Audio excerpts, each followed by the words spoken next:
Hey everyone, welcome to this channel. Today, we will delve into the world of emotionally driven poetry. I recently experienced a difficult heartbreak, which inspired me to write some poetry about it. I strongly believe that these emotions are powerful source of inspiration for writing. We'll explore basic guidelines for writing emotionally driven poetry, helping you tap into your feelings and translate them into compelling verses. To illustrate this concept, we'll use a poem I personally wrote as an example. Get ready to unleash your inner poet. Welcome to Lens and Verses channel, Episode 1. Unlock Your Emotions, a guide to writing emotionally driven poetry. For this lecture, I will use my personal poem fragments to illustrate some basic guidelines for writing emotionally driven poetry. We'll explore these guidelines and examine how I apply them in my own poem. So let's begin. Number 1. Tap into your emotions. Start by identifying a specific emotion or experience that you want to explore. Journaling, free writing, or simply reflecting on your feelings can be incredibly helpful. My poem Fragments is a poignant reflection of heartbreak. Ouch!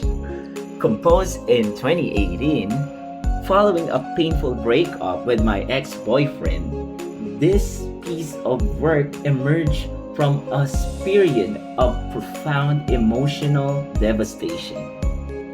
Ouch! I channeled these raw emotions into the writing process.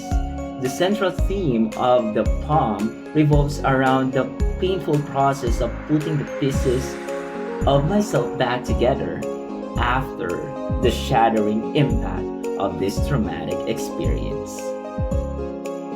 Number 2. Find your voice. Determine the tone and style you want to convey. Consider your audience and the overall message you want to communicate. In my poetry fragments, I wanted to share my personal journey through heartbreak.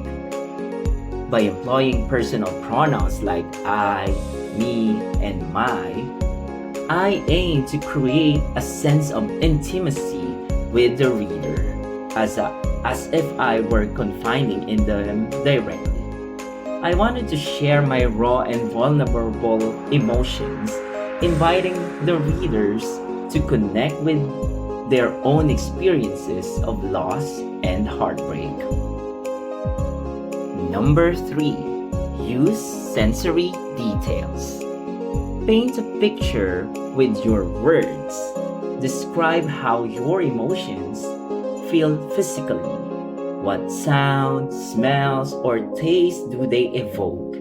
To evoke sensory details in my poetry, I focus using strong verbs and adjectives that appeal to the senses.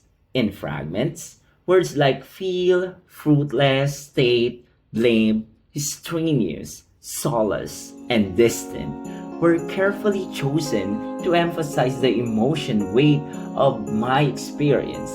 By engaging to my reader's senses, these words aim to create a more immersive and a relatable experience, allowing them to connect with their raw emotions expressed in the poem. Number 4. Experiment with your structure. Don't be afraid of the rules.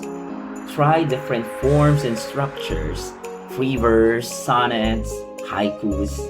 See what feels most natural and expressive for you. While I'm not typically drawn into structured poetry, I chose to employ a specific rhyming scheme for my poetry fragments. A B A B C D C D E F E F and G H G H.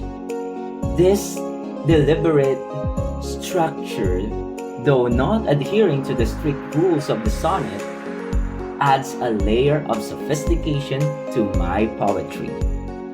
The consistent rhyme scheme provides a sense of order and control amidst the emotional chaos depicted in the work. Number 5. Revise and edit. Once you have written a draft, take the time to revise and edit. Pay attention to the word choice, sentence structure, and overall flow of your poetry. As with any writing endeavor, the revision process is crucial for poetry. This step goes beyond mere grammatical correction. It's an opportunity to refine the emotion impact of the work. I highly recommend reading the poetry aloud to yourself.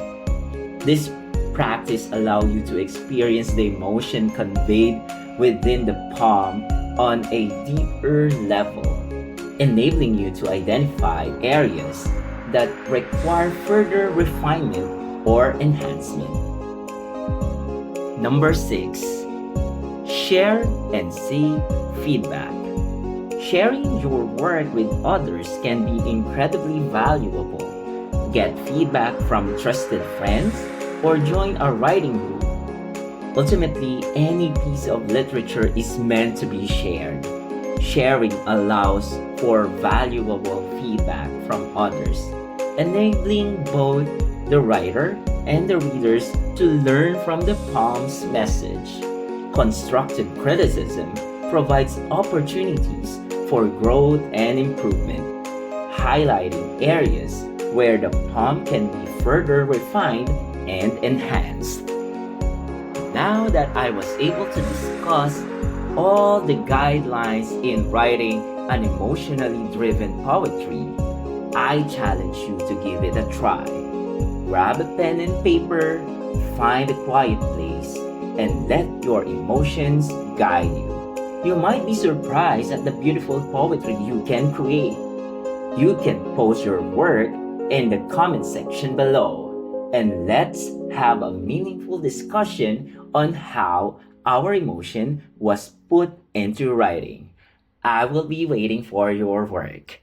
Thank you very much for watching. I hope this video inspires you to explore the power of emotional poetry.